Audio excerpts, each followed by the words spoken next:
here. Oh, this meeting is being live streamed. Hey, this meeting is being live streamed. Setting up your meeting for YouTube Live because Facebook is a POS. All right, I and have here some we things to are. talk about that too. Oh my God. All right. Oh Wow, no. you can tell I It's just like woke up from a Here we nap. go. Oh, hey. Whoa, good morning. Good morning. Oh weird. It's not showing you in it because I'm on the speaker view apparently. Oh, I can see both of us. Okay, that's good. All right. Welcome to the RodCast. I'm going to share Hi. this to the Book of Faces where everybody can Sweet. actually see this, and then we'll probably do another introduction. It's all good. It's funny Um, that I'll save all the stuff. you're like, it's funny that, wait, hold that, hold that thought. Rod, hold that thought. Hold on. We're going to go, let's see if it'll let me share to the Book of Faces. If. Okay, RodCast. And then I'll tag you. I want to. It's funny because when you tag me, I thought I would have to like reshare, but apparently not because how my dad just like dropped in last I know, week. I love It it. was hilarious. Share to. I guess he said that mom goes to bed early and he just stays up and like watches internet stuff. There we go with Rod Kim. Because it won't let me tag that way. Whatever. All right. I'm posting this to Facebook. We'll see if anybody shows up. And then I guess I'll watch all of the chats. I doubt there's going to be anything from the YouTube. I can keep the this chat open. Oh yeah, if you could do that, that'd be brilliant sauce. And I can put it right underneath the camera, so I'm not staring this way every time. I know. I have to get used to doing that too. I don't know if this the screenshot on Facebook is killing me right now. Oh my God! Or sorry, it's like me looking very lost and confused because that is interesting. It's just you on the YouTube one. Yeah, that's why I'm trying to I was trying to fix it, but no, I just opened up the stream. I can see it says both of us on here. I fixed it. Oh, you fixed it. Okay, gotcha. But on the Book of Faces, it's still whatever. I love how right below those, like you and Chris, those like throw back. Yeah. I know we haven't done anything. I love that you're like, I'm here for the Geek Chic revival. Okay, cool. I got 2 people in the waiting room. Let's bring in. All right, we're bringing in Lee and Cal to the chat. It's Lee. Yeah. I remember Lee started following us when me and you were on Boss Level 8's that long ass live stream thing. Wait, that was that the Christmas one? Probably. We were up all night and super drunk. And then I went and did a podcast. I went straight from their place and did a podcast somewhere else that morning.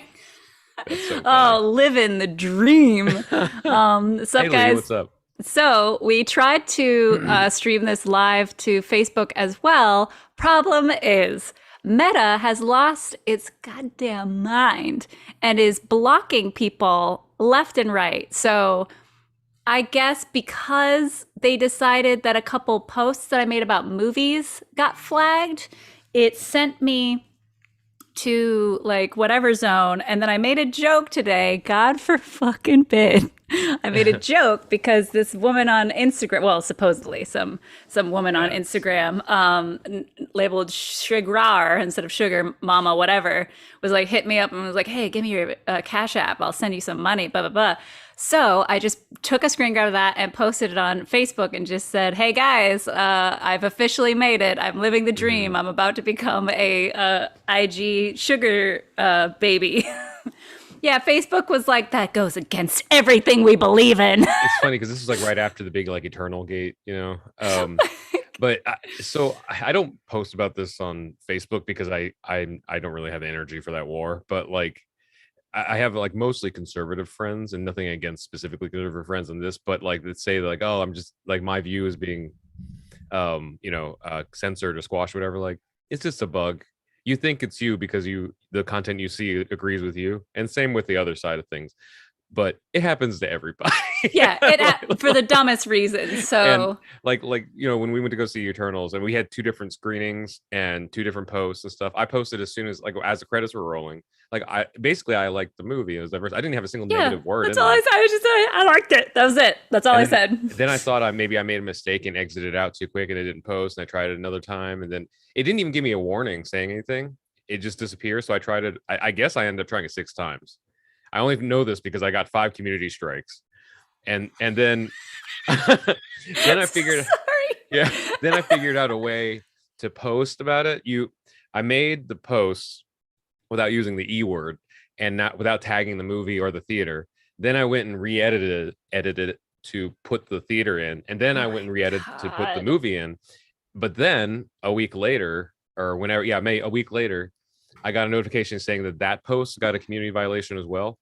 But it released everyone on Facebook's Eternals post at the same time, including mine.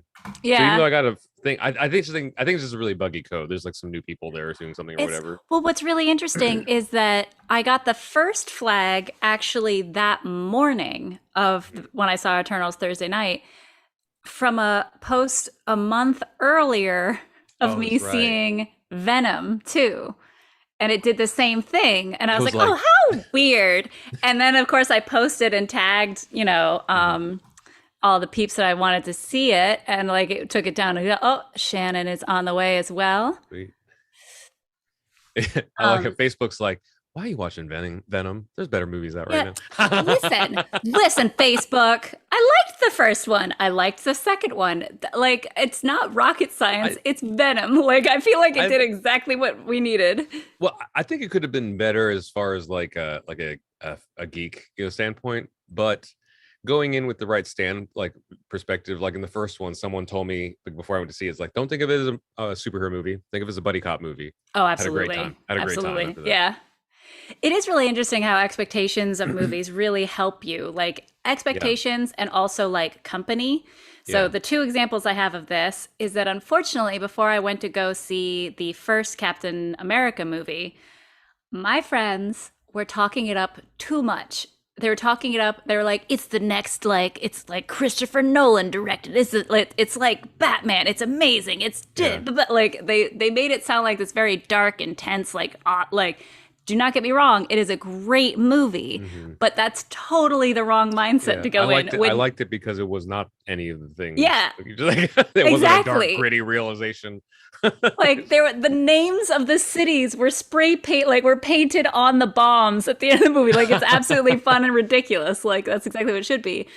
And then versus I had heard terrible things about, I'm going to call it the first Superman movie, but that's not correct. It's the first Harry Cavill, whatever his pretty boy's name is. Yeah. The first one of his, which I can't remember the full title of that one. Man of Steel? Yes, I believe so. Sure. What Rod said.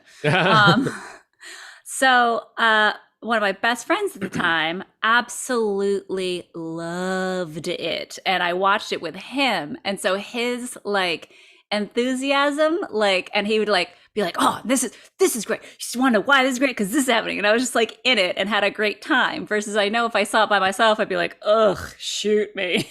It's kind of like when you watch Greatest Showman. If you're around a bunch of musical theater people or people who like the musical, it's so much better of a time because they're doing dances, and then you end up learning how to dance and sing all the songs and stuff. It's funny. I don't, as a musical theater person, I don't like most musical movies. I didn't really, I have to watch that again. I actually stopped watching it as soon as it seemed like he was about to cheat on his wife. And I was like, nope, not the movie for me. I'm out. Let's see. Cal says Meta is not just worried about offending snowflakes. They're worried about cupcakes too. Very true. Yeah, I don't. I forget if this is how little the storyline affected me of that movie. Is that the songs were so great. I can't remember if he actually cheated on his wife in there. I know at the very least they were entertaining the thought well, if you put two attractive people on tour together for a year, then something's gonna be tempted, But I don't even know if the story is necessarily where they're supposed to go with that, but the songs are great. The songs are so fun. Yeah, so good. Also, I before we went live, I pointed out Lucy got a new sweater because I found out she likes these. I don't know how to explain. They're kind of like knit and stretchy, so they're not soft. They're not stretch. They're stretchy, not they are soft, but they're stretchy instead of tight. She had that ugly Christmas sweater from last week, and she won't let me take it off most times.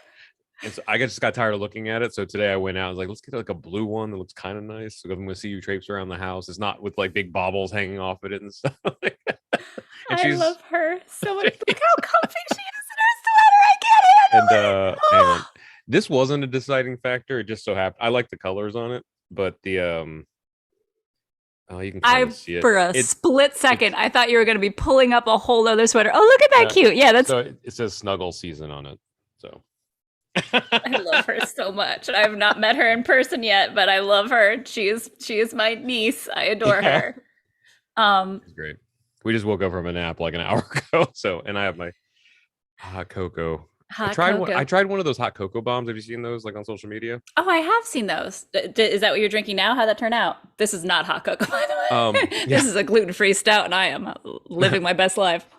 I think it'd be better if it was like homemade. Because it does taste like store-bought hot cocoa.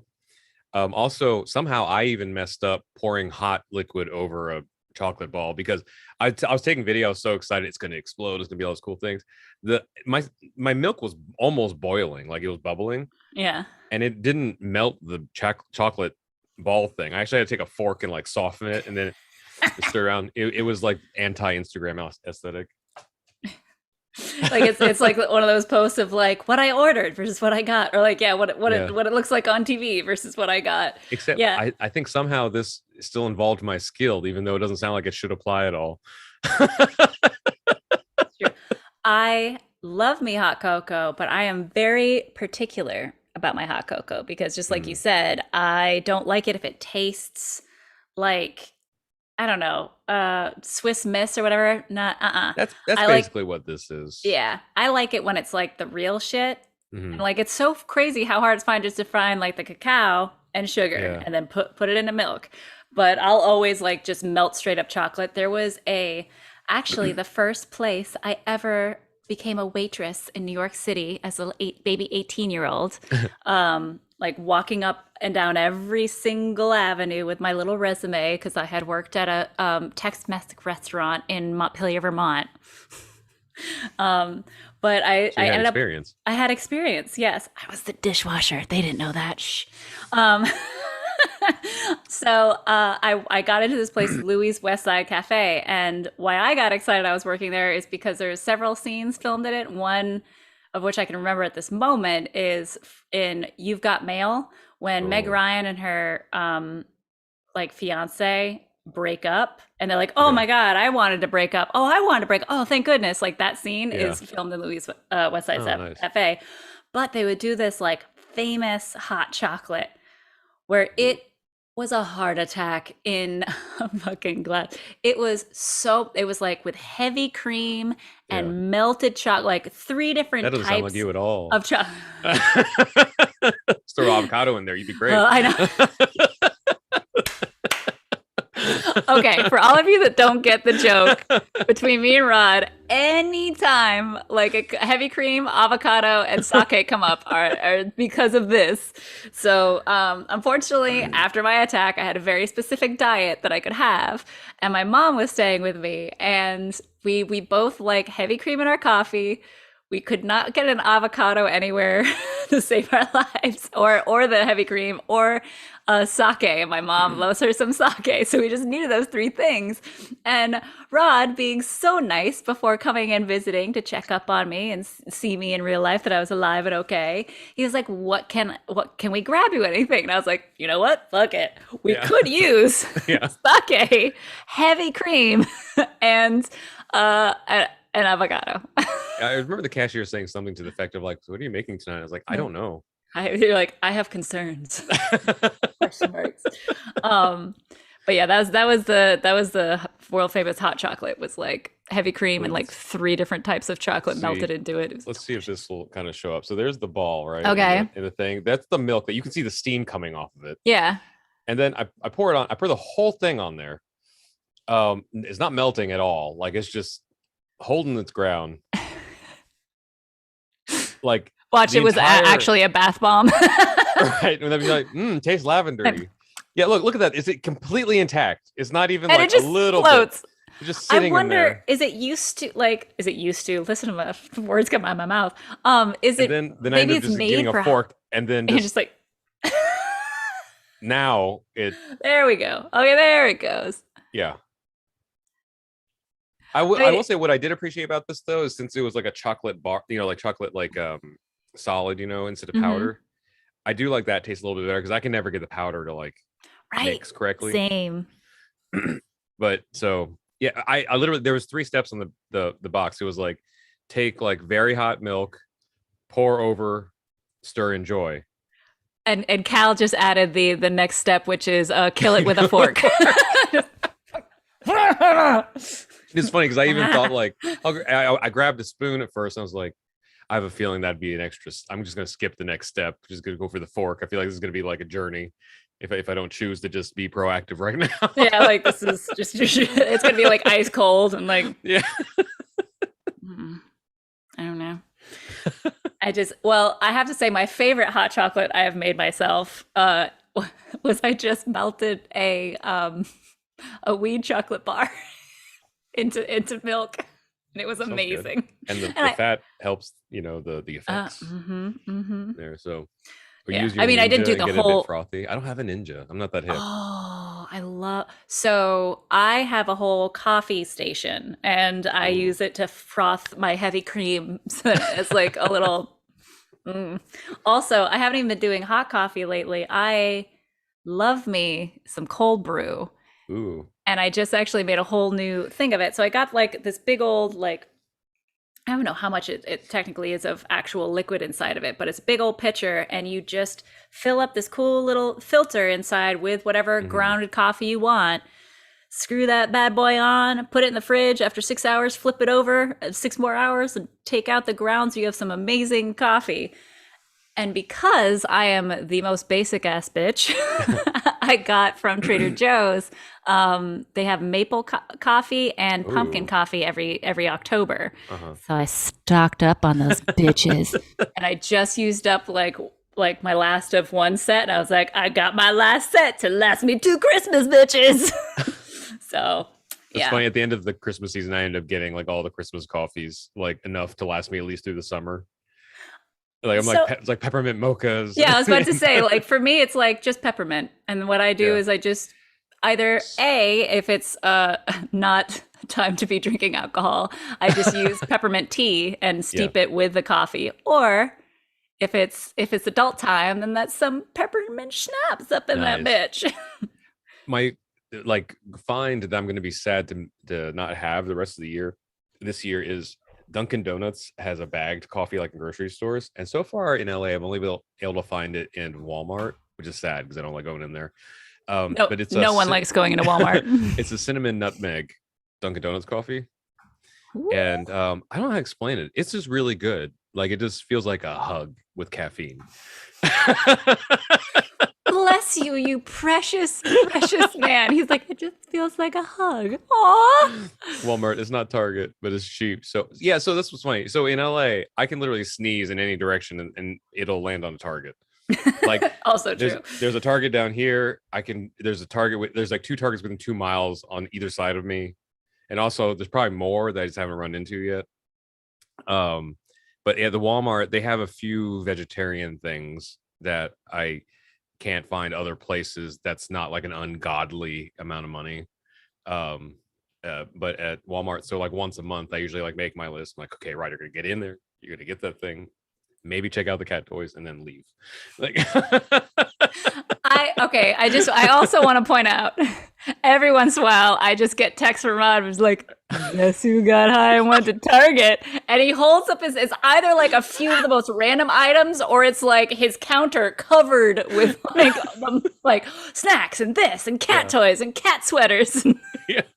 It's the best. Half of the non-perishables end up going back later. Like if I put a hat on her, she's like, nope. Or I even see it, I'm like, that's not gonna, nope, just gonna take that back. Yeah, Lee agrees. It sounds like Rod. Like, yeah. He's like, guess who got high? Went to Target. Not time to drink alcohol. It was anything. I mean, like that's it's true. I'm as I'm sitting here drinking a beer, I will take any excuse to have alcohol. You know what's funny is like this last week because of the song release and a bunch of other stuff, and I saw you after Hmm. Eternals, and then a few. I think there was like 4 or 5 days in a row that I went out drinking with friends.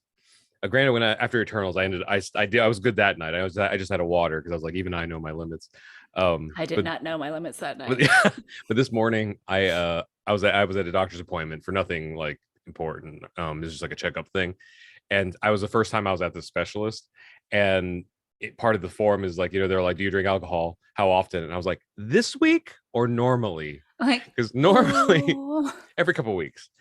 This week might be problematic. you're like this week was a gross one. Yeah, I actually, it's funny. I got a text from somebody. They're like, "Oh, since this Monday night, you're gonna be out." I was like, "What? Fuck it." He was like, "You were out last Monday, right?" I was like, Oh, that's "Yeah, right. Yeah. for my friend's single release, but Let's talk no." about that. A, thank you everybody who like supported that. Yay! But B, so I my music last time I was doing solo music was before streaming was even really a thing. Like it was all in experimental stages. Like I was selling CDs. Like All About You was my first album, and it sold I don't even know how many units at Best Buy stores. And then my second album like was kind of split between downloads and real CDs, but I don't think we were even considering streaming. I think it was just Spotify, and even then you had to have an invite code. So it grandfathered into all the streaming services because of the distribution deals and stuff. And no surprise, like when I went to check on it earlier this year, it was like basically no traffic. I think I see like an accidental stream once or twice from like Zimbabwe or something, or like I see something in Indiana. I'm like, that's either my mom or my godmother accidentally hitting that button on Spotify, like um Worthy came out. Worthy's not do like it's not doing anything spectacular on Spotify, which isn't a problem. I'm not trying to market it as anything. For some reason though, everything else is just blowing up. Like Yay! I don't know how that algorithm works, or if it's that, or what is going on, but like it just went from like literally Rod, it. zero. It's just a good song. It Think, doesn't well, need. no, like that song's not getting the stream numbers. Like every other song before that, like from like 2010, Oh, is like, well, yeah, that's what I'm saying. I don't know how the algorithm works. It's like so, like it's like Worthy has been streamed 29 times. Let me see. Okay, hang on. Let's show the numbers here. let's get the numbers. It's what everybody goes crazy for.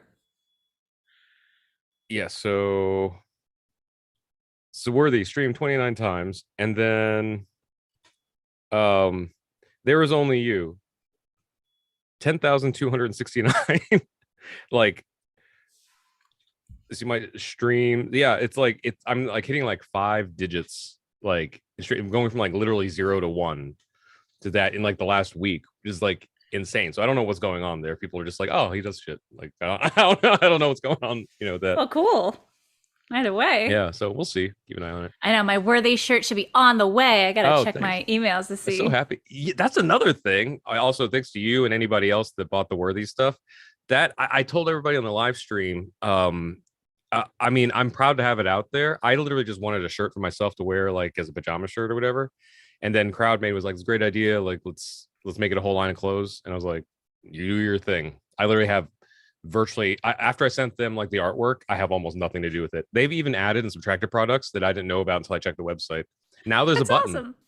Oh, That's fun. button. Yeah, but I'll just wear my I, shirt all the I didn't time. I didn't expect I expected like me to buy something for myself and then like maybe a couple things like it's been selling. Good. Well, it's a great idea. And first of all, I want to agree with Lee, who says, "Dude, your songs are good. Don't be surprised." Agreed. Oh, thank And you. also says, "My Worthy purchase is coming next week." Yay! That's All right. So awesome. here are the reasons I love it. First of all, I love the fact that it's backwards, so that when you look in a mirror, it Mhm. shows you that you're worthy. And I don't know if I've already told you this, but how do I backtrack this in the easiest way? All right. I admit it. I watched the TV show Glee. I mean, a musical theater kid, shocker, Mhm. I know. But there was one episode that was really interesting where each of the kids were told to wear a shirt that had the word that they were most like that represented the deepest insecurity for themselves, or the thing that they Mhm. were the most worried that people would find out, or the just a trigger word for them. Mhm.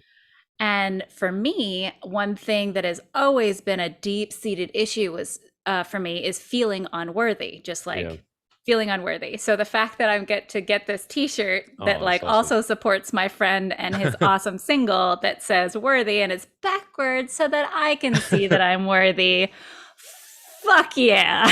It's funny So I love it. because that mag from Philly Hmm.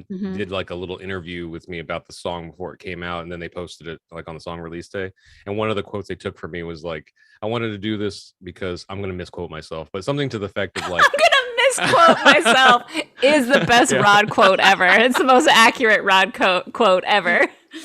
It was something to the effect of like I saw me and all the friends around me being gaslit into thinking that what they were doing wasn't good enough, and they were and everybody's so talented, and so it was like, so that makes me feel good that like it doesn't make me feel good that you went through that, but it makes me feel good that like we can all like share in the uplift and the healing as well as the trauma that we didn't know we were going through together, you know. Yeah, and I mean, I think that's what I try to take away of the beauty of social media because like I've been wrestling with a lot of like what is social media good for society or for just for like the individual in general. I've been really kind of frustrated with the idea that like us that grew as elder millennials that grew up in a very like Spider-Man-esque world of bullies and everybody Hmm. hating nerds and all this kind of stuff and popular kids and unpopular kids. And now via social media, even in the geek pop culture universe, we're back to the popular kids. So it's the ones who Yeah. have the most followers and the most likes that like, you know what I mean? It's just like it's kind of right back to that. So I've been really frustrated with it, but at the end of the day, what it's really about is finding your tribe and like your Hmm. people to talk to and really connect with, not like the fake connection of like I'm a pretty face. I like Yeah. that. Like just to actually talk about stuff and just Hmm. like really connect with people that you would before and like to have a song like Worthy where you can really just open up and just be like, yeah, that's an issue I have every single Yeah. day. Like it's really nice. And yeah, I mean technically because of the internet is kind of how we met since it was like through Oh yeah, other like YouTube creators kind and of all that stuff. kind of Yeah. stuff. Yeah. I it's funny you say that because I see social media. Have you read Problem with Pain by C.S. Lewis? Mm-mm. Highly recommended. Pretty short. You could probably read it in a day. It's essentially a pamphlet, but it's from like I don't know whatever time period he lived in. So pamphlet means like probably 100 pages or so. But in the beginning he describes little context. He wrote this after his wife passed away. And I don't know if this is true or not, but there's like an urban legend that he was, he's a devout Christian. A lot of his stuff is like pretty faith based, but he's a smart faith based person. Yeah. Educated, Yeah. smart. It But means a lot. there's an urban legend that after his wife passed away, he actually became atheist. So I don't know if that's Hmm. true, but Problem with Pain was like kind of his like sussing out why, and I don't know if it's in the first chapter, but it's very early in the book. He talks about how fire is a lot like life, and that fire is technically constant pain, but the degree of pleasure and pain depends on how far near you are to it. So he's like, if you're very close to the fire, it's very painful. If you're too far away from it, you don't feel it. If you're just the right distance, you're warm. You know. Hmm. So I think social media is like it's like a tool. It's like fire. So you can use it for evil. Too many of you do. Yeah. Knock it off.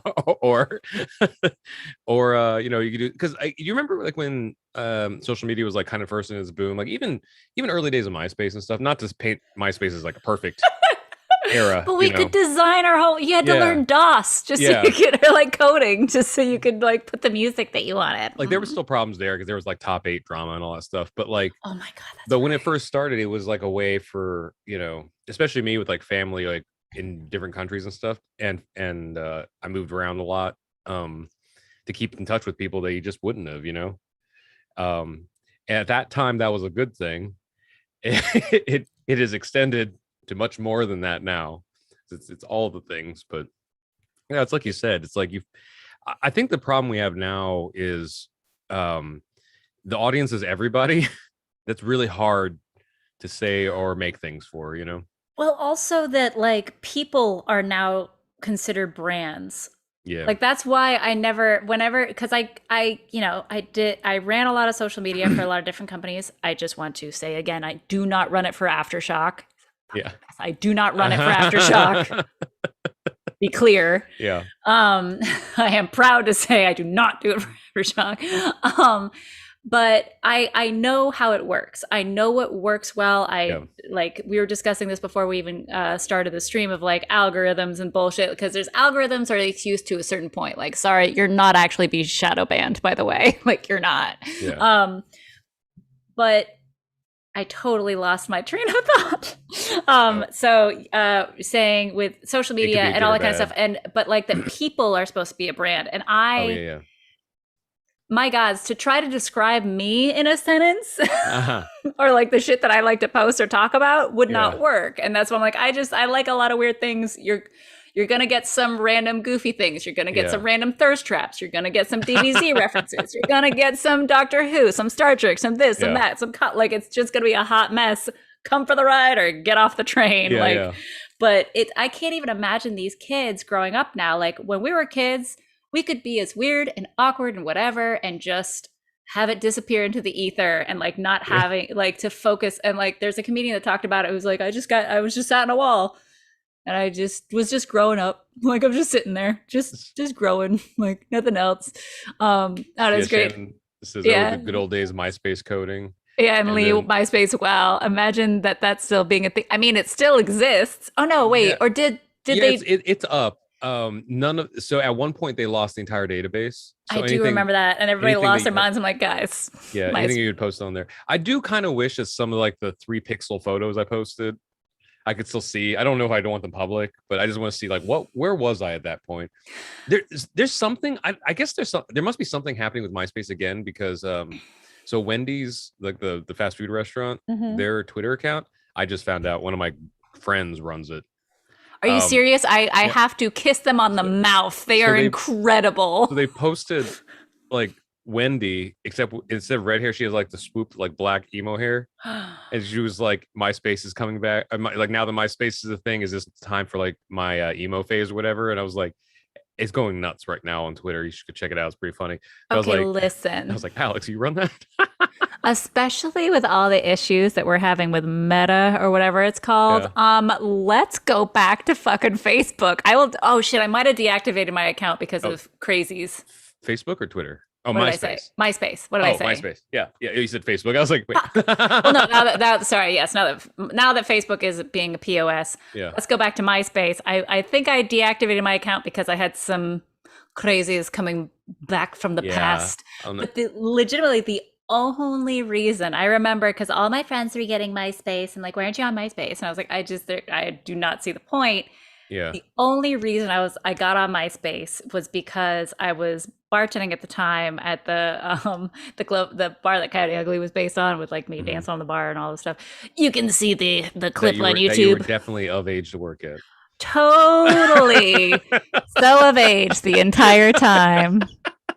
Also, when you were on Letterman. Yes, I was, when I was on David Letterman, totally of age to be drinking and serving alcohol. Yes. The David Letterman. I mean, technically, I was old enough in New York State to serve alcohol, just not to drink it.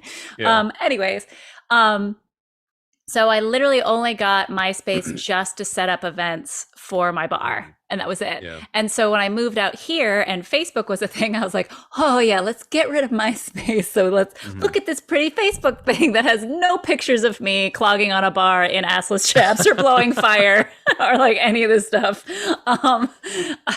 So yeah, that was like, okay, good. I can move away from that and just connect with my family and friends on the west or east coast. But yeah, honestly, the only reason I got Twitter and Instagram was because at the time my agent was like, oh, you need to get that. Like, this is probably like 8 years ago. And I was like, ugh, fine. One of my close friends, when I graduated college, said something like, you should get a Twitter. And I was like, I don't know what that is, but it sounds offensive. And almost spit my beer. I'm not gonna lie, that was funny. Yeah, and when I set up the account, I honestly didn't know what it was, and I don't think I touched it for like maybe 3 years. But thanks to him, I actually have @RodKim on Twitter instead of like, I tried to do that with by the way, with TikTok. Yeah. And I was like, oh, let me just save the Rue_Thompson because that's how I roll across Yeah. all social media. And then I was like, and then pandemic, and I got focused on other things, and I came back, and it won't give it back to me. It still just exists. You can see Yeah. my fucking picture. I've emailed them so many times. So yeah, no, and like for a while I got another account. I was like, well, I don't want to post on this because it's not mine. And I'm like, well, fuck it. So I started posting random things. We'll see. Cal says, no matter how fast and far you run, your past will always catch up to you. This is also true. And good gods, do I have a lot of past to run You from. you know, you're not wrong about that, because I don't know, some of you might have seen these posts, but like whenever, I don't even say like necessarily, I don't want to say friends in the sense that like I'm close friends with all these people, but just people in social media. Acquaintances. Yeah, That's like what I've just tried to because I'm use. here. Some of them are close friends, some aren't and stuff, but like we all work together, and then just by nature, a lot of them end up being younger than me. Yeah. Um, so like I see I like at least once a month, one of those younger friends is like getting, I don't want to say canceled because I think that word's overused right now, but like they get in some hot water for some Mm-hmm. shit. And I just have to keep in mind, I'm like, man, thank God that like shit I did when I was 15 wasn't just publicly distributed everywhere. And I was like, and I even posted that, like, thank God that was the case. And then I found out someone took all of my yearbooks from like grade school through high school and scanned them to the internet. Granted, that's still better because it's not like the yearbook was just taking Yeah. pranks and shit like stuff. But at the same time, like it's like there's a photo somewhere of like me huddled over a computer with like one of my classmates like walking on the computer, and it's like during like AV club, blah blah. I was like, I what? I got rid of that past. It caught up with me. Yeah, exactly. I got rid of that red ledger in my past. I got rid of it. It's back. It's back to haunt me. Yeah, God, I think my if my yearbooks, because I have every single one since like I can't remember what grade in middle school, but I have every single one right in that shelf right over there. And I think honestly, if those were uploaded, the thing that would confuse people the most is that it looks like I went into witness protection every single year.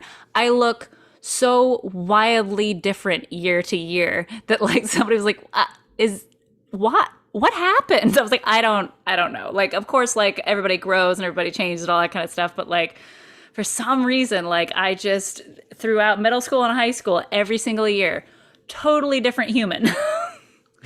That and like just the dumb my dumb senior quote, but come on, like of course I'm gonna quote Vegeta for my senior quote in high school, which was, I believe it is toad stomping time. And if you know the reference to when and what was happening when he said that, and this is the English dub version for all those kids watching at home, that is like so stupid. The other quote was from my teacher, yes, but when my dad's friends who he used to like live with and get high with, so it was like a weird thing to have him be my Mhm. social study teacher in senior year.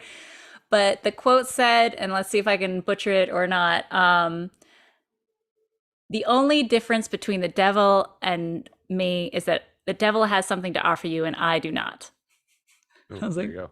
as a teacher, I was like, that's some crazy shit. Yeah. Actually, now I think about it, like I wonder if it works the other way, because there was I can't even remember what he taught. One of the teachers, I want to say when I was in seventh or eighth grade, clearly a sexual predator.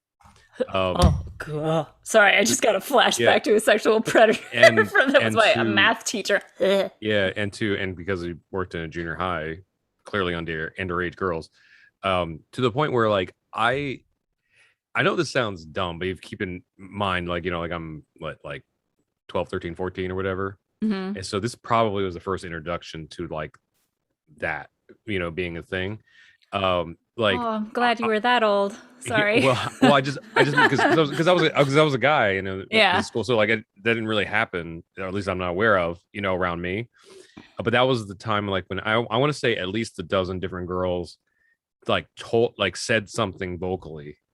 I didn't understand it. I don't think I didn't believe them. I just didn't know what they were talking about. I'm like, what do you mean? I can't remember his name. I can see him in my head. I was like, what do you Well, mean, yeah, Mr. Blah of Blah? course at that age it doesn't click because that's an adult. Like Yeah, it's just like this like but it seemed very clear to the girls, if I remember correctly and stuff. And I look back on it, I'm like, oh man, they were looking for somebody to listen to them, and like, Well, I was like, oh you didn't shit. Like, understand. That's fine. And yeah. so like, I mean, they it's weren't funny. saying it like to me directly. I'll give myself that much credit. It was Yeah. just like we would be like at lunch or something. They would say something. I was like, I don't even know what that means. Like, Like, what do you mean, Mister Blah Blah? Try to grab your ass. Like, they don't do that, yeah. and stuff. Like, For me, so I've had different levels of privilege. There's the obvious one, white. mhm, There's I knew I was at least bisexual at a very, very young age. And then only mhm, in the last like 5 years that I realized, oh, technically the term for me is pansexual. Great, mhm. love it. I've never had a problem with it. But because it's very easy as a pansexual or bisexual to pass as straight if there's no other gender other than the one, like the opposite to be with, easy peasy. And like even in high school I never like came out to anybody because there was no women for me to date or be sorry Mhm. women girls Yeah. for me to date at that time. And what's messed up is that the same like I had another privilege that I only just remembered and realized having this conversation with the severely creepy math teacher, which was probably 7th or 8th grade, I want to say, Mhm. maybe even sixth, somewhere around there, sixth, seventh, 8th grade, when the girls are getting some boobies and like all that kind of stuff. And like he was severely gross about it.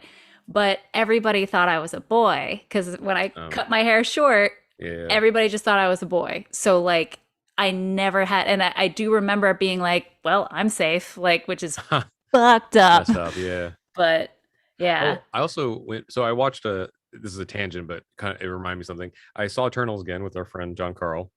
Um, so I think we brought this up last time. I thought that like Sprite may have never been acknowledged by like a pronoun.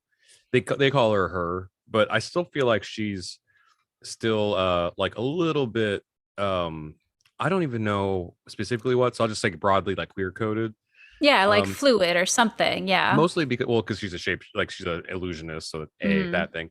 But also there's that big thing. This is not a spoiler, but there's a part where she just goes off on saying like how she's different because she's a child. The rest of the Eternals are adults, and they stay that way forever. Hmm. So she goes on this whole thing about how she'll never be like anyone else and stuff, and it was like, oh yeah, that little speech she gives, in the third act of the movie, like that sounds like they just changed a couple words around, like it is very like okay, you know. Right. Well, yeah, and it made me think of right away of the vampire nerd that I am. It made me think of oh, now I'm blanking on the character's name, but in Interview with the Vampire, Yeah, Claudia. Kirsten Dunst's Yeah, I think it's character. Claudia. And of course in the book way better and way Yeah, younger too, which is even creepier to have like a 5-year-old like yeah. um and then, sorry, I'm catching up with some of the comments here of like Shannon. Oh my God, I had a creepy math teacher too. Is it always math teachers? That's the The question. the one that I remember wasn't math. I forget. It was something like history Mm, or social studies or whatever. I don't know if that matters, but like if I want to add to the statistics, then yes, that was this mine time. It was mine was definitely maths. Ugh, ugh. I'm gonna like at first I was like I don't remember his name, but then all of a sudden I remembered.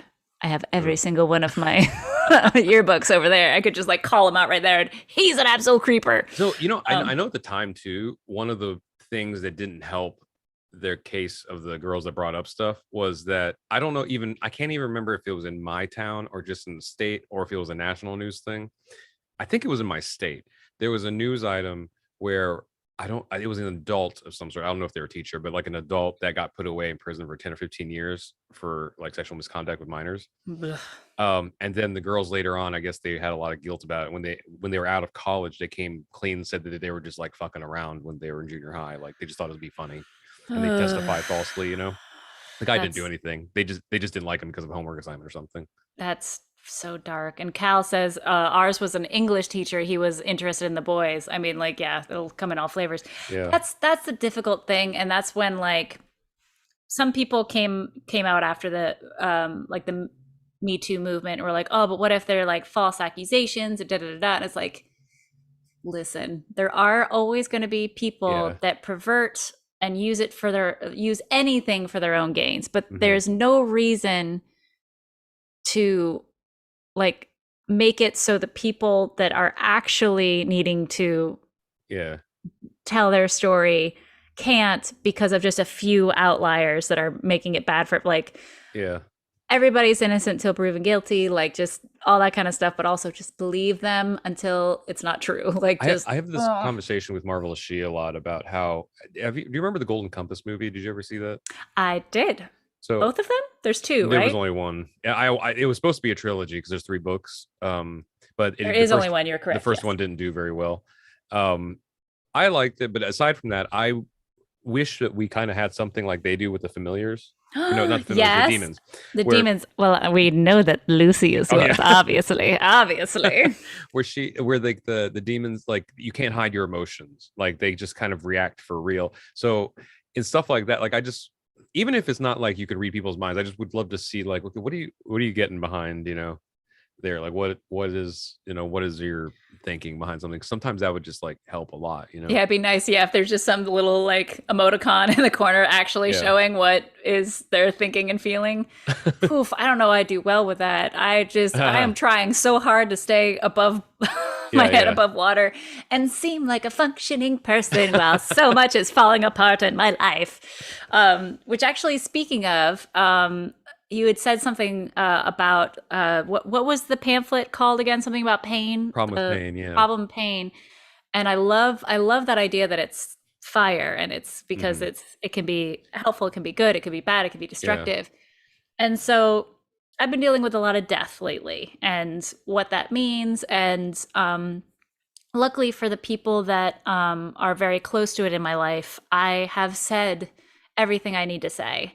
Hmm. And I'm doing pretty well, knock on wood, with everything so far. And I was realizing that for me, there was something that was instilled in me from a random movie.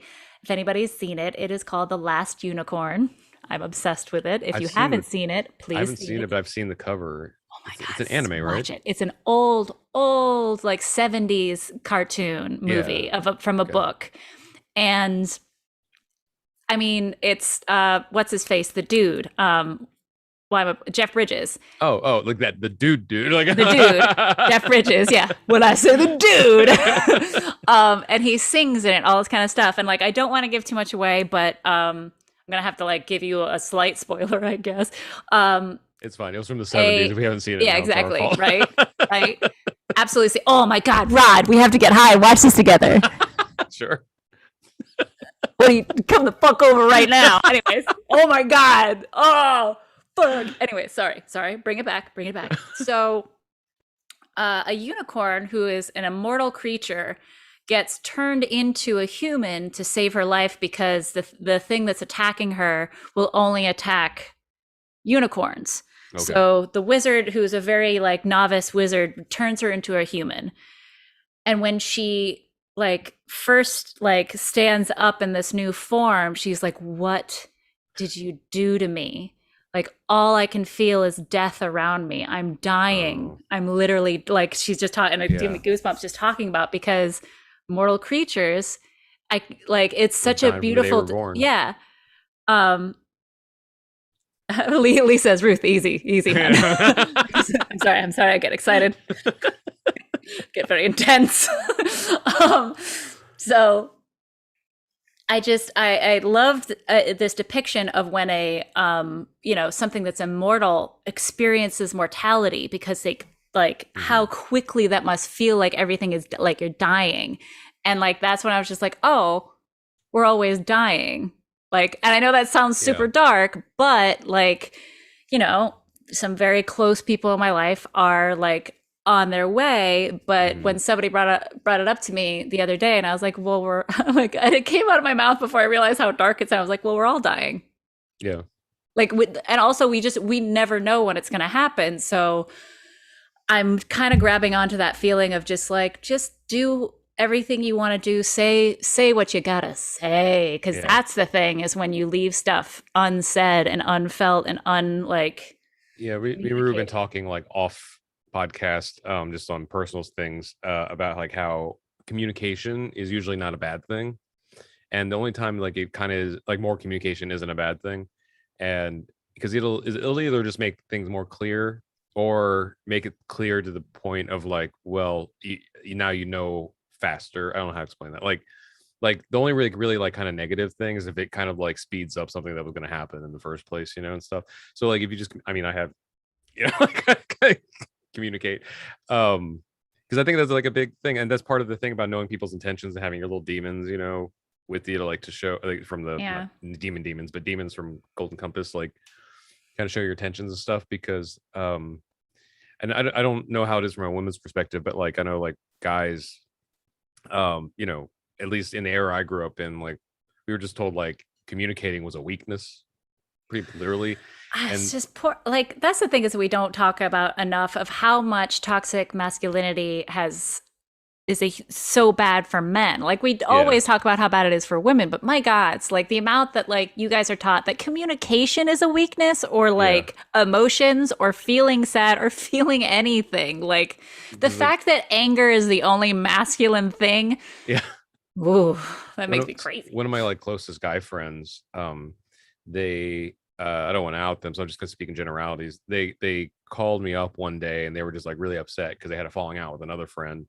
Because the other friend, I guess I don't know their situation, but how they described it to me was like the other friend felt like that my friend was putting too much on them whenever it came to heavy situations. And he was calling me because he was like, I don't ever want to get that point with us and stuff. And I was like, just so you know, you haven't yet, but for future reference, go ahead and reach out, and then I will do my due diligence and tell you when it's out of my ballpark, and then that's therapist time, you know. But if it's just listening and adding a few anecdotes about like what I've experienced and stuff, then that's cool. But if you bring something up, I'm like, whoop, Rod, that's not Rod's, yeah, like not even pay grade, just I don't want to even pretend to know about that, you know. Yeah. And it's been great because both those things have been, you know, there have been times where like we've talked, I'm like, oh yeah, yeah, then they'll bring something up and like, okay, yeah, I don't know, you know. And then a professional actually helps them, you know. So I can't speak from their perspective, but from my side, it was like that kind of communication was something that like I would have gotten beat for in the 80s.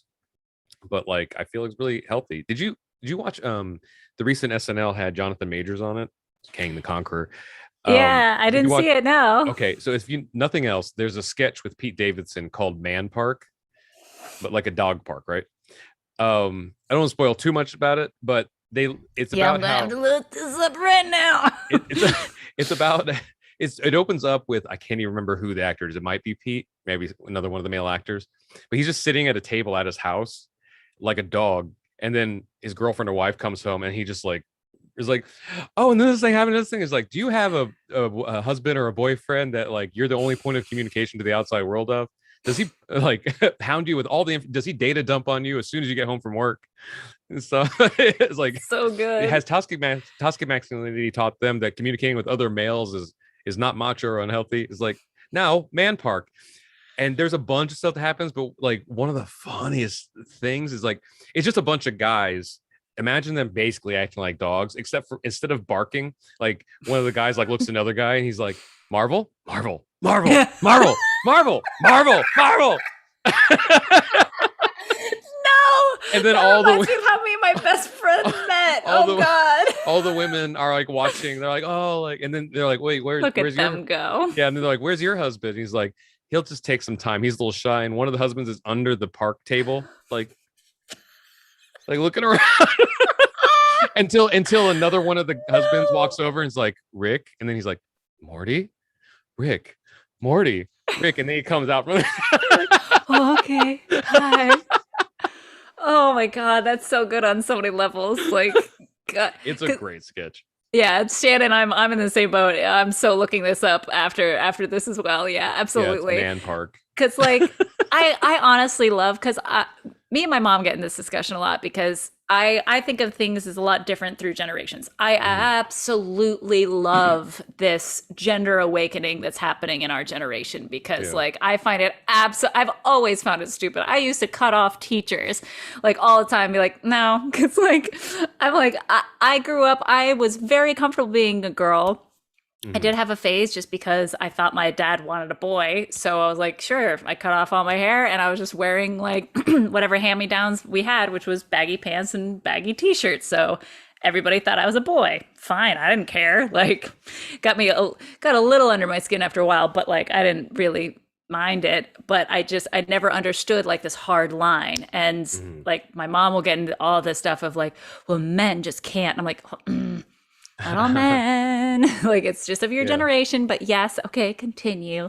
But there is that fun, like, gender switch is like, that sounds amazing. There's also, like, have you ever seen the video where it's if women acted like men at bars? Oh, I So haven't seen that. I've seen things like that. So it's a total flip. So at the club, they only let men in, they won't let the ladies Yeah. in. And then the ladies finally get in. And this one chick is like, total taco fest in here, am I right? And then like just keeps like going out and this one's like, oh, I really like your necklace, and keeps like pulling his shirt open a little bit more and just like, yeah. Oh, are you guys like brothers? That shit. It's just like it's very fun. It's very good. I remember But where I was. I was at like a bar with a lesbian couple who were friends, and I don't think, I think it was just like a general bar or whatever. And you know what? They couldn't have been a couple, or maybe they could. I don't know. I don't want to say they're a couple. because you just said that they're a lesbian couple that were Couple. friends. So No, were they? I was friends with. Oh, Uh, copy. All right. but I don't. Oh my God, they were roommates. Right. Sorry. Either they were not a couple or they were open, because what happened later was the catalyst of what the situation, what my one of my first experiences. So like they were both Wait, like I'm sorry. there. Yeah, no, this is going different than you think it is. No, so we were at the bar, and like one of them is like talking to like another woman for a little while, and then the friend we came with comes in and just throws one of those like, have you gotten tested for chlamydia or something like that, like not that, but something like that, just like bomb the Jesus. conversation. And and the friend that was like trying to like flirt with this other woman like turns around, it's like, don't be a fucking twat swat. And I spit my beer out because I've never heard that before. I've heard cock block, but Twat swat. I've never heard that before that day. I mean, I've heard it since, but that was I've the first never time. heard that. Fuck. I need to get more into the lesbian dating scene. How have I not heard? Oh. It's funny because everybody's been asking me like why I started doing this. A, my eyebrows are actually very thin, so this Yeah. is not hard for me to do, of doing like a little slit or whatever. But B, I'm like, I'm trying to do everything I can to show that I'm gay. Because women do not hit on me except for when I totally missed it. I don't know if you saw my tweet when I was just rainbow eyebrows. yeah, right? Just fucking like it's like I like all of it. Can I but Cal said you need to hang around Rod more. So I go the Pride, reason- yes. the reason that makes me laugh is I was talking to Marvel She while actually I think one of the times we were working on Unworthy, and we were just catching up after not talking for a couple of weeks. Not that's bad. Not because we were fighting or anything. We just hadn't seen each other in a couple of weeks. So we were just catching up, and you're like, "What's going on with you?" And it's like, the weirdest thing, and this is maybe just a pandemic thing, but like TikTok sent me down like lesbian TikTok, and I don't know why. I mean, there's some funny stuff there, but a lot of it I don't get, and stuff. And then she was like, "No, that tracks." I'm like, "What? What do I not know?" What? Sorry. Oh, well, and it's funny too because like I was just at your album or single release party, and it was like half of us were gay as fuck. That's why I went. Together. Well, that's why I made the joke last week's RodCast when you were like, "Oh, I kept outing everybody," and I thought you were talking about being gay. That's why I made the joke of like, "This dude loves iced coffee." You know what I'm saying? No, I was just like, "You moved to LA, right?" I just thought that this morning in my head. How do you know? Yeah, like what the damn it. Yeah. No, but it's just that you're actually like you're missing the male toxic side. So I don't know if I'm missing it. I think it's in a good process of it's draining. getting out. It's getting out. But like, but it's I funny don't you know. say that because I even thought I was thinking about that today. So I was at the mall trying to get some of my Christmas shopping done, and even now it's already a little crazy. So I can't believe you're No. doing Christmas shopping. Well, The mainly idea of that was like what like motivated me was A, I charged my car at the mall anyway, so I'm there. But B, I was like, I better do it before it gets too crazy. And then I was only going to do a couple things this morning because I was already up for my doctor's appointment. And then I just saw how crazy it was then. I was like, I'm not going to want to come back after this. So just like whatever you need to do in person, like do today. And then I'm just not going to the mall until January is like the plan. I But always just order my shit because like it's like after Halloween, I feel like Yeah. the malls are just Mo- disgusting. Most of the stuff I can order and things, but like, so I usually keep like a pretty small like gift list and stuff because otherwise I end up, because I'm a single guy, I end up having like get stuff for everybody else's kids. So it's like, okay, like my mom, my dad, my brother, my niece, maybe that and whoever I'm on a gift exchange list for. Pretty much it, you know. So most of the stuff I can order, but there's like a few things I know I have to like go and get and stuff. Yeah. But I was trying to. Oh, I was walking through them all. So a couple thoughts came to mind. The first one was I can't say what this is yet, but Rue knows what I'm talking about. A friend asked for some recommendations for a project that's coming up. Ah. So Rue, it looks like unless something changes, will be one of like 3 women for this project. When I they asked me to confirm like all your contact information, Mm-hmm. so I sent them all your emails. And I looked at them like I didn't even mean for like someone's gonna look at this and be like, oh, of course, like he wants the things to be like really like diverse, whatever. I was like, I didn't even think about that. They asked me who I thought like would be like good for this. I suggested like 4 or 5, and they picked 3. And oh no, they say they picked 3. They were okay with everybody, and like the 3 of you were available, and then it worked.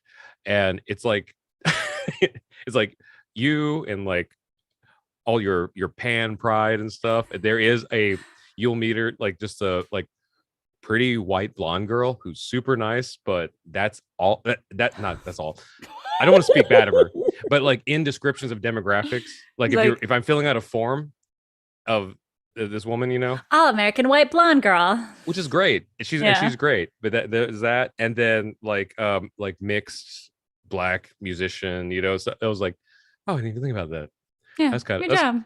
that's kind of nice. Like, but I was like, okay, that probably like says more about like my pool of friends, you know, like and stuff. So like if you just like take a random even at the single release party, I think Billy and Doug might have been the only white guys there.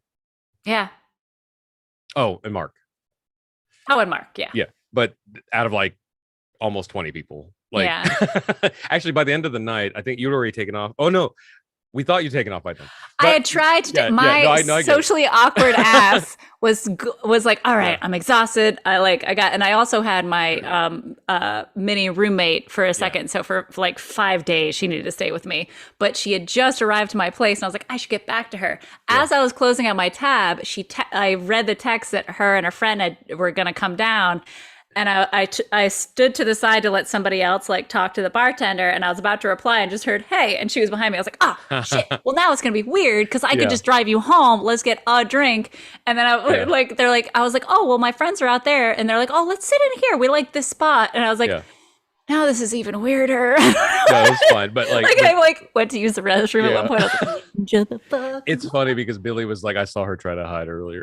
Yeah, I was like, that was awkward. I'm very awkward. But that is no big deal. Like, but when we thought when it was just like the last like 3 or 4 people, and we thought that like Brew had already gone home, I think Billy was like he was like probably the minority for like one of like a few times in his life. I mean, he didn't have a problem with it at all.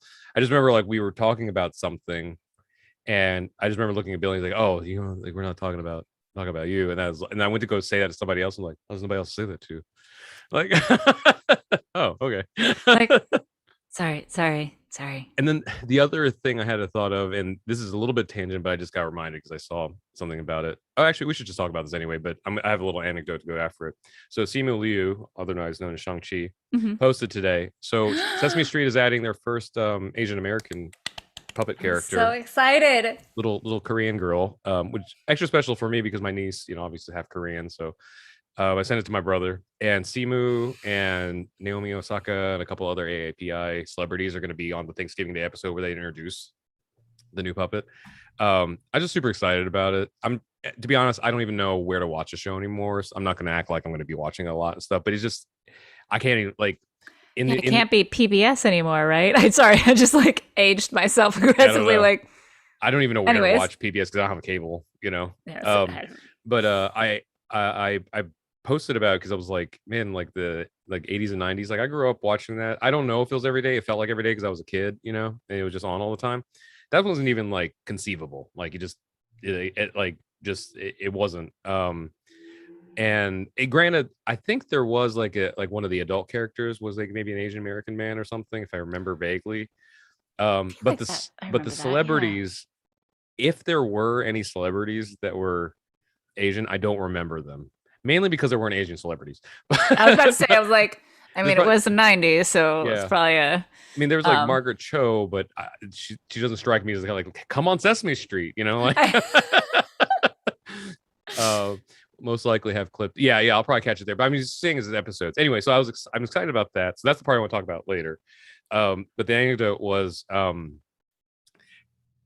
we're far enough into the podcast now that I'll say this to you guys, but like when people come into like my Facebook stuff with just picking a fight and it's something that I don't have the energy to do, just erase. And I encourage you to do that too, because like I don't like. absolutely. That is the thing that trolls hate the most is Mhm, if you just delete and don't respond.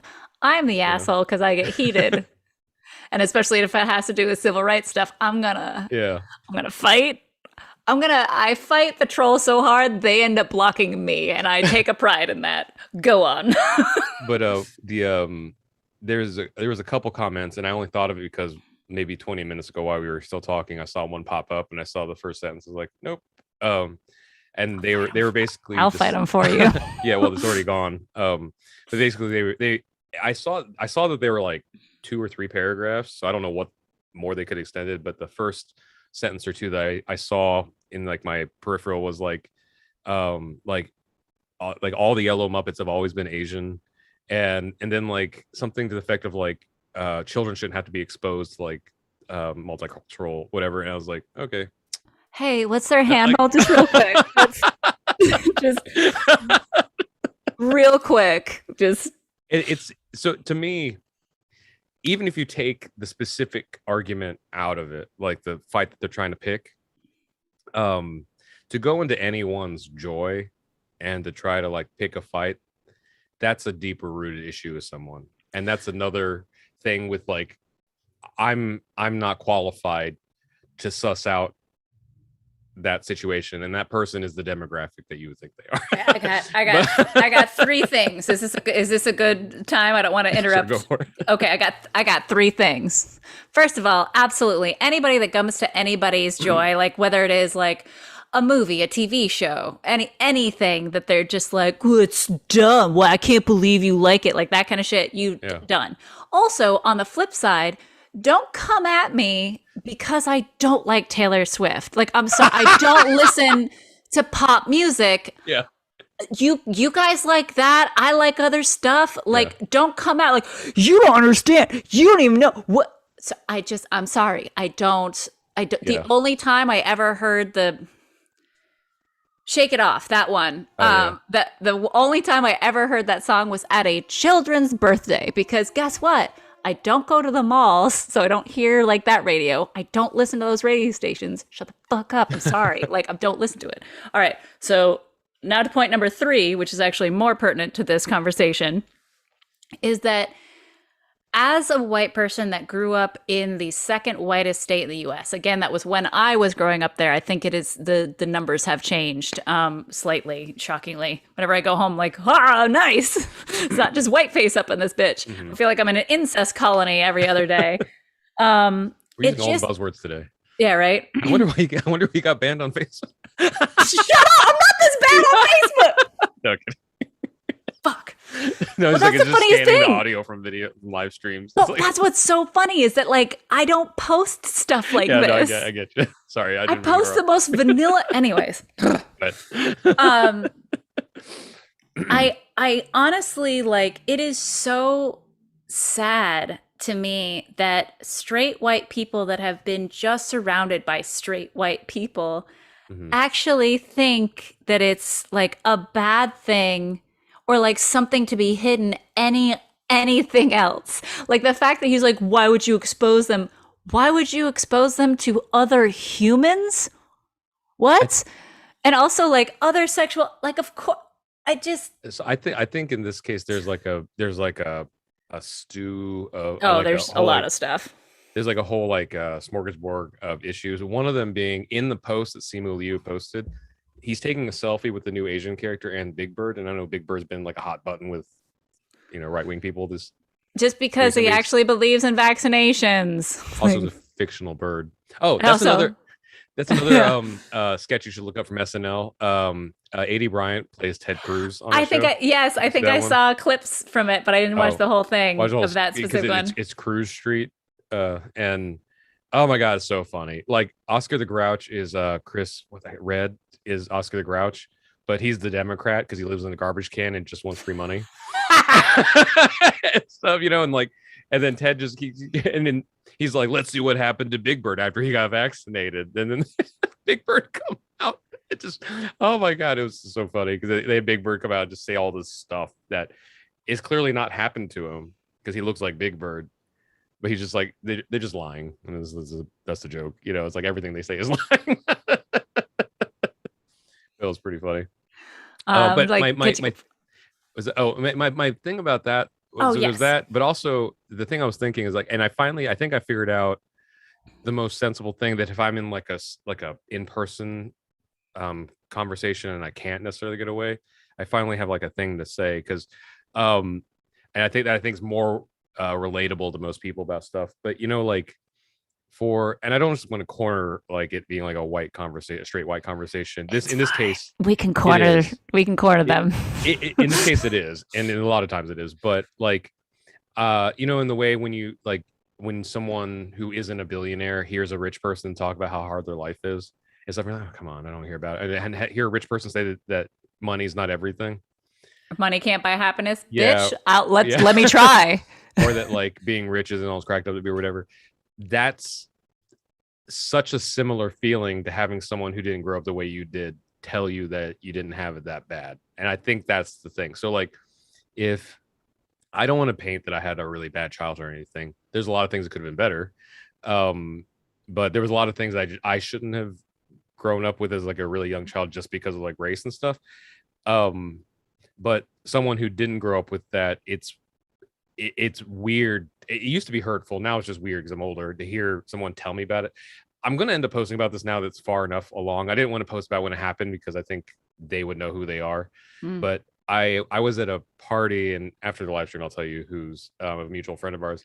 I probably can guess. Someone kind of attached, but like, okay. I was at one of their parties, and then two white girls that I had not met before then, who seemed like well-meaning. Like, I don't want to say that like they walked into a party like witches or whatever. They're not. Like, sorry, that well-meaning and like microaggression bullshit makes me insane. Well, like, okay, sorry. I don't even know if I would consider this microaggression, because like, I forget what had come up. We got into some sort of discussion about like, basically like what like because there was a few like Asian American people in this group of friends at the party and stuff, and most of us, except for the ones that are actually from LA, grew up in places where like we were the only ones. And so we were all kind of like talking about that. And then when they left, I think these two girls waited for them to leave, and it was just like me and maybe one other guy who were talking about like, oh yeah, in Indiana, like this thing happened, and I wish I would have known better then to have like voiced like how that made me feel, or like how what the problems with that and stuff. And then these two girls kept correcting me on my childhood, but like it wasn't like, I don't feel like they were trying to shoot me down. I feel like they really wanted to come across as like super woke and like knowledgeable and stuff. And they're like, well, actually, like in that time, blah blah blah, this is how it actually went, or like this is how Korean families in Midwest cities actually handled their things. And I was like, well, if that's the statistic, I don't know what it is, but like, that's not how it was when I grew up. I'm literally telling you my life story. Yeah. I just please for anybody here, but especially Rod, if I ever come off like I'm woke, I understand. Of course I don't understand. I'm going to listen, and I'm going to do my best to educate and all that kind of stuff, but I'm not going to be like, I understand. I can try to imagine. And maybe. They weren't even like understanding. They were like just, it was like, I was like, this is fact. Like, it's like I was telling them like, oh, it's like 95 degrees Fahrenheit today. And they're like, oh, actually the weather says it's 85. Flume. But instead it was my personal life anecdotes from my childhood. So I just thought that was like super weird. And like I said, I'm old enough now that like, I'm not necessarily upset about it. I just thought it was weird. And I just don't engage anymore whenever I see them in those circles and stuff. But like, um, it, I just don't know. Like, I don't know. It's just, but and another parallel, kind of that is like when we told the story 100 times, we have to tell it again here. But like, right before your attack and the whole Hollywood Boulevard thing, it was like, I don't know what it's like to be Ruthann, or a woman or anything like on Hollywood Boulevard and stuff. But like, I'm not going to correct her on it when she tells me something, especially when it doesn't really affect me. Like, But like what's so still again so interesting about the night is that like the first part I didn't even notice because I'm just so used to yeah, walking anywhere as a woman and just like just like getting just stuff like just verbally and like eyes thrown at me at all times. It's like fine. But then the moment that I was actually feeling in danger is when your friends are no longer our friends but our acquaintances were just like, I think she's faking it. Like, yeah, what? because that would be beneficial now Yeah, for yeah, some for reason. why?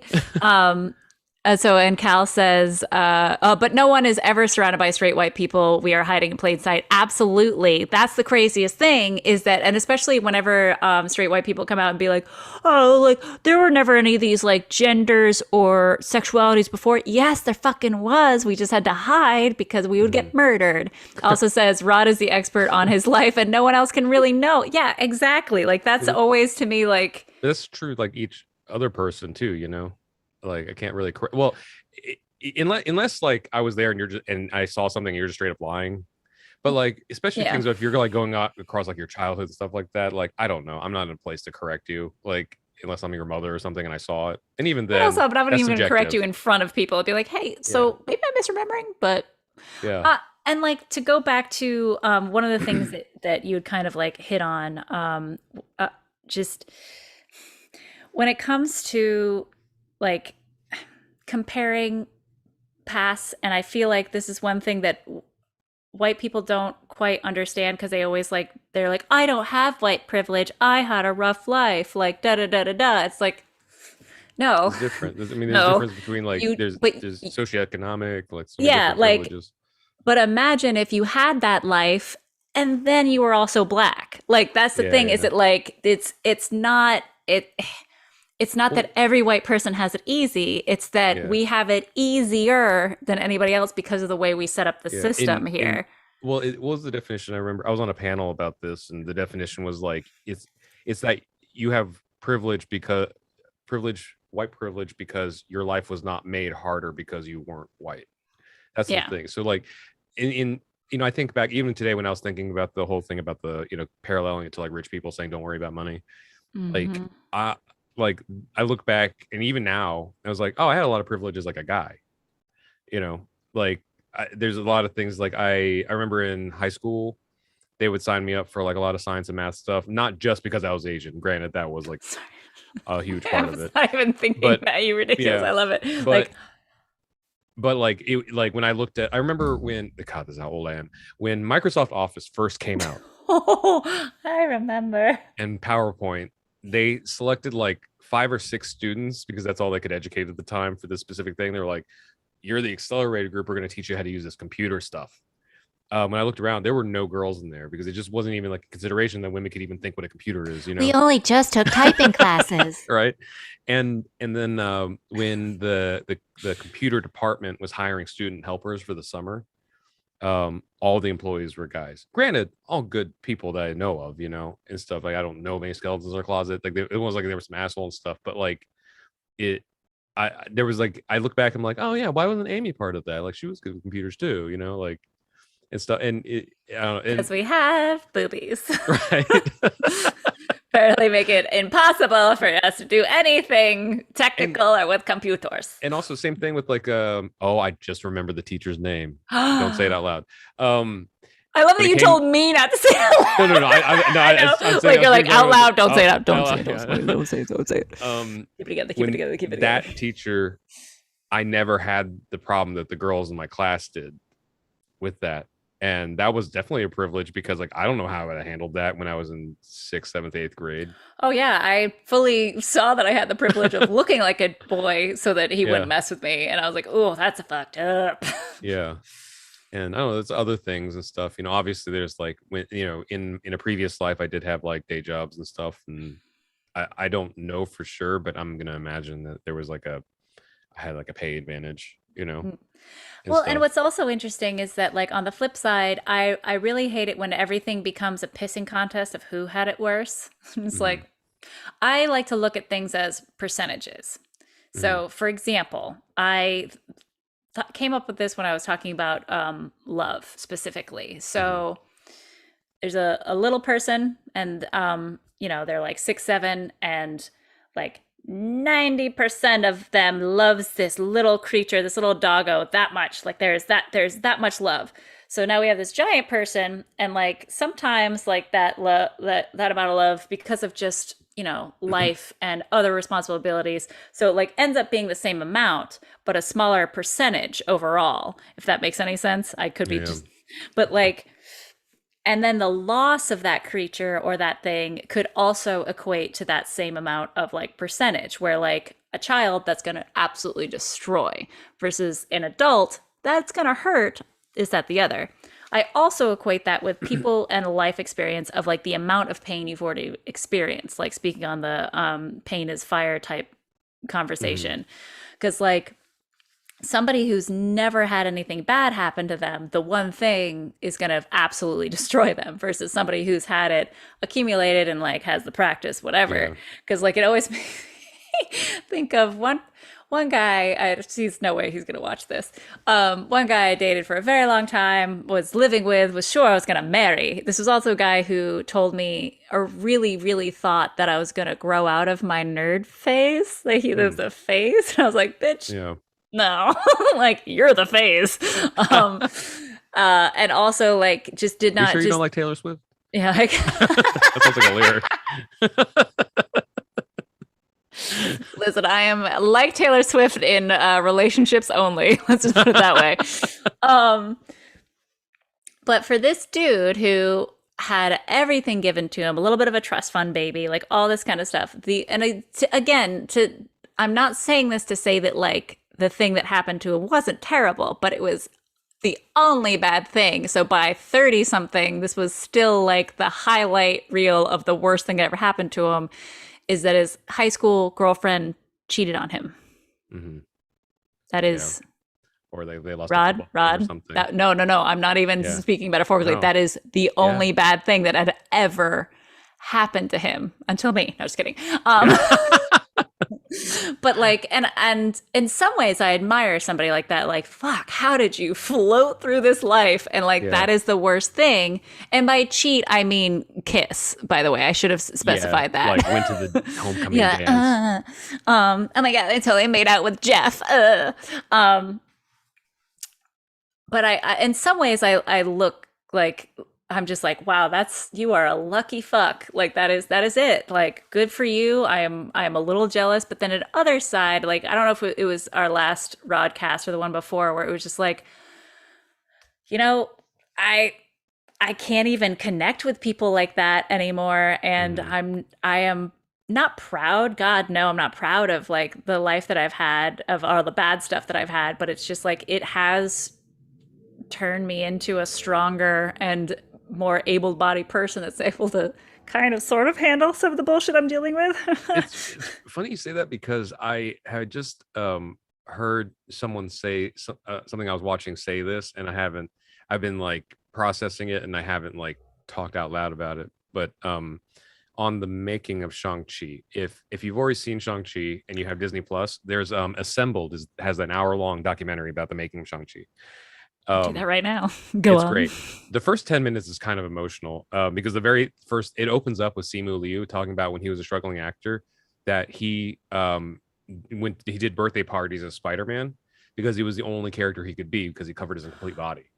Because he could cover his face. Hmm. No. And then he said fast forward to now. I think it looked like they were in the early stages of filming when they did that interview with him. He was like, to now we're like, the hero, this is his face, like this is what he looks like, but anyway, so they said later in the documentary, I think Kevin Feige said they had auditioned like a couple hundred people for Shang-Chi, and Simu had never done a movie before. He was on Kim's Convenience, like a sitcom in Canada.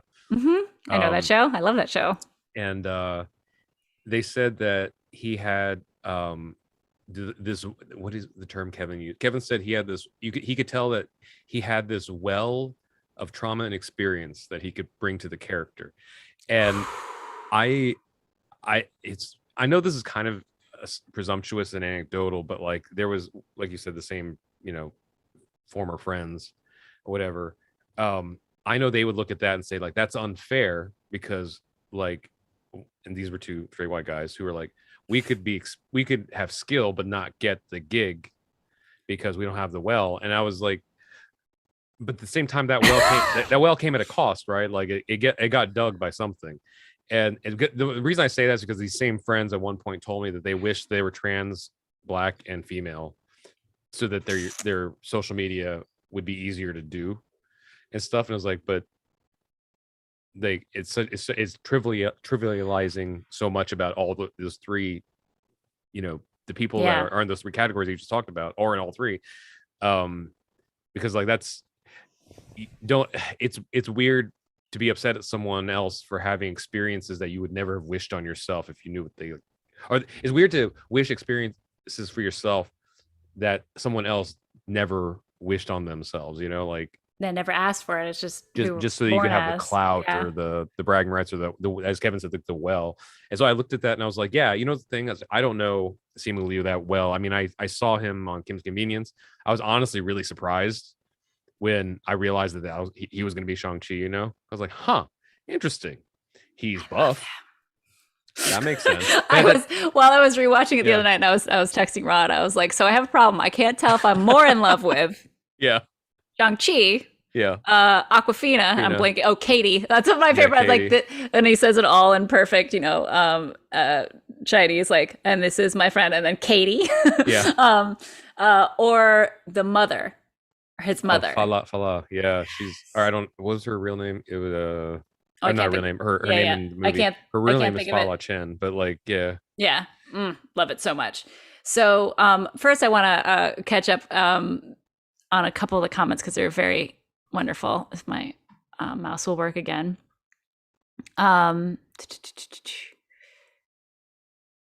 Yeah, Cal is absolutely right. We learn to deal and become more hard-shelled. And thank you, Shannon. You should be proud of who you are.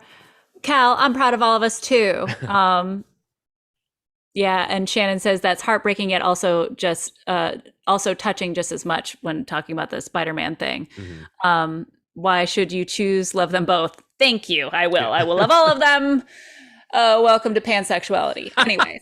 Janelle Monáe, when she came out, she said as Pan, I remember I was at YouTube Space and they were doing this interview with her and they were like, so for those, because at the time it was kind of fairly a new term, it's general lexicon. Yeah. And so they were like, what, to anybody who's not familiar, tell them what that means. And she like looked up at this crowd, which I'm pretty sure they had asked her to be PG with. And she was like, it means I'm a free ass motherfucker. Yes. And then she debuted her short film with Tessa Thompson as her romantic interest, who at the time we thought was only the film. By the end of the movie, we're like, this was just acting? Is it? Oh, shit. Like that was, damn. So to kind of tie into a whole lot of that we talked about, I actually have been figuring out how to bring this up on social media. Uh-huh. So I don't know if you saw, but a lot of people have been sharing this trend to do 2013 versus 2021. Oh, yeah. And they are sharing it with this screen grab of this tweet from this young Black woman, and I don't remember her full name. Hold on. But I always like to backtrack. So Charlie D, and then she's on Twitter as ouch_Charlie with 4 E's. Mm-hmm. And so everybody kept sharing it with the screen grab of the tweet above it being like, da, da, da. And I was like, oh, let's see who this person is. So I go, and first of all, I see that none of my friends, acquaintances, whatever, are following her. Mm-hmm. And I was like, odd, where did they get this tweet from? And so like I do the search bar for the tweet. I actually go through like 2 months of tweets because now I'm invested. Yeah. To see if she ever even tweeted this. Doesn't exist. She didn't tweet it? She didn't tweet it. She has like maybe 1,000 followers. And I found this tweet nowhere. So just out of curiosity, I took the same screen grab that all like my friends were posting with it and tweeted at her. I was like, hey, Charlie D, just I saw my friends tweeting this, but I wanted to tag you to give you, give you some love. Yeah. But I see that they're not following you. This tweet doesn't exist. Was this done like not of your knowledge? Yeah. No, I haven't heard from her because again, I'm sure she has it set that like nobody. I followed her. Yeah. But yeah, and it's just so like, guys. I wonder where would that come from then? That's confusing. Exactly. But just kind of, why would you share that without taking the steps? Because if anybody starts like a trend, A, I'm checking to see if they're right-wing fucks, to be honest. Yeah. But B, like, especially like in this time now, don't use a Black voice because it has her photo in it and everything. And I think that's one of the reasons that like a lot of people were sharing it. But you didn't follow her. You didn't support her. You didn't even check if that was her who tweeted it or if this was a real tweet. Like, get on your game, people. Like, I am not going to be sharing photos of me from 2013. I am looking now. I found like a couple of model photos that I was like, yes, I could. I was like, I might do the trend anyways, just because like, but yeah, I'm not going to use that person's tweet that might not have ever existed because my other concern is that it did exist, but then she got like spammed aggressively. So then she shut everything down. But like, I don't know, like everybody out there, if you see a trend, like don't just follow it. Make sure you check up on it. Cause like, I don't know, that just kind of pissed me off that like people are using this young Black woman's like face and handle, didn't follow her, didn't give her any support or, reference her or give her any props for it. Just went. I was like, well, maybe I'll share this one. I don't know the context, but it fits me because I love cake. Show me. I don't know why that photo gets to my phone. Where was this? Fuck, that's so much better. I'm gonna do like does anybody remember like the Dolly Parton challenge where it was like your Facebook, your Instagram, your this, your Tinder? Oh yeah. That was the absolute best because my favorite photo. Parton. Well, Dolly Parton, yes. But for me, like I can't remember which one. It was probably the Tinder because I've never. It was. I can't either. One of my favorite, most infamous photos of me and Chris, but of course I zoomed in on me. So New York Comic Con 2019, when we were still doing Nerd Rage, miss you Nerd Rage. We filmed it at New York Comic Con, and we needed to do a picture for the thumbnail because we always have the problem with our thumbnails because I make so many faces that the thumbnails pick these really like. Yeah, weird ones. So we're like, let's do one. Oh, hey, let's be really funny. Let's do the double chin thing together. So I'm like the asshole who's just like just making the most awkward face, and she's just smiling and looking really cute. And so like it's been like lived in infamy. So I did like a close up of that one, and that's. Yeah. So I want you to do the cake eating one, and I will find one equally as ridiculous from 2013. So I forgot. I don't even say this is staged because I probably still do this. Take a lot of selfies drunk. But at this time I was partying a lot. Oh God. That's a nice gal named Morgan. She's married now. That's a lovely lady that I was not involved with. I mean, it was consensual. I do remember that part. So here's the thing. Rod is saying like, I was a partier. I was crazy. And like, fast forward to Ruth Ann, like right now, I do that kind of shit sober all the time. Just like, hey, let's take a picture. Because I do remember being super drunk and I was like, I want to lick your face. And she's like, do it. Do it. We were at a Rick James tribute show. I remember. I mean, obviously, you got to lick each other's faces and then fuck up somebody's couch, Actually, he had a white couch on stage just to fuck, because it wasn't it was actually it was a tribute show to Dave Chappelle's depiction of Rick James. Perfect. My friend Corey, who he sold out that venue both times. So good. Well, I feel like we should find a wrap point. Like usually we only go an hour, but I don't know. I'm just going to chit chat with you. Again, apologies to anybody who's trying to watch this via Facebook, but also, YouTube live. Yeah, I've been put in Facebook jail, so I don't know. Maybe I'll find a different way to share this on the Book of Faces. But for all of the Rod crew that is in the Zoom chat, thank you so much for joining, as always. I was so much cooler when I was in 2013. I thought I was dumb. I'm like, what is going on here? Okay, all right. No, Rod. Here's what we do. You pick your most ridiculous photo from 2013. I will do the same. And then instead of like just comparing it to like a very cool picture of us in 2021, we should reenact the same photo. Oh Lord! But in 2021 and be like, like nothing. I don't know. I should get like a mannequin head and like lick that instead. Like, aw, that's very sweet. Shannon said this has felt like a cozy little chat. I mean, they always do, but I don't know. This felt more chill. Thanks. Nice. I'm really glad. Probably because I'm very tired. Probably because I'm like in my little corner of my couch. I was even wearing my like my comfort sweatshirt. I love it so much. Rue has a new couch. It looks great. Oh, I love it. Also, I know Rue will appreciate this, but also most people in the chat. So when I finish my song, so here's the thing: when I finish projects for myself, I make sure to get myself a gift at the end of them, just because like. You're good job, adorable. Go. So the timing was right. This actually launched like right around when Worthy got released. So I was like, you wanted this, you can get it. Do you remember when they did the Game & Watch for Super Mario Brothers? Yes. Like a year or two ago. So they just released one for Zelda. So like little Game & Watch, but I use this as a clock because that's one of the options. It's been sitting here, but this is what's dope. I don't know if you could tell on here, but I only know this because this is what sold me on it. I was already going to get it at some point, but I got it right away because one of my favorite YouTube channels took it apart, and they're like, "There's something weird in here. Why is that?" So when you turn it on, there's a plastic piece on the inside that takes the light that leaks out of the back of this screen and feeds it into the back. Okay, the back is glowing a little bit. So that Triforce slides up on the back, but it only shows up when the game's on. I like it. So that's really cool. This includes Zelda 1 and 2 and also Link's Awakening, but the Game Boy version, like the black and white one. That is amazing. Somebody, I don't remember who, somebody also the box unfolds into a little stand. Yeah, Shannon agrees. That is so cool in all caps because it really, really is. I got mine at Target, if that helps anybody else. You mean Target? Right. Yes. And I was sober. Well, I feel like that's the only reason you actually got it. Like, and that was probably the only thing you got at that trip, or like one or two other things. When you're not, it's like, and then there's snacks and there's more cat sweaters and toys.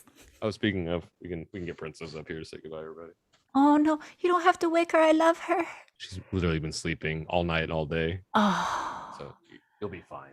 Also, it's going to be time for you to eat after this anyway. All right, so let's see this sweater in person. The fact that she loves it. I'm so obsessed with her.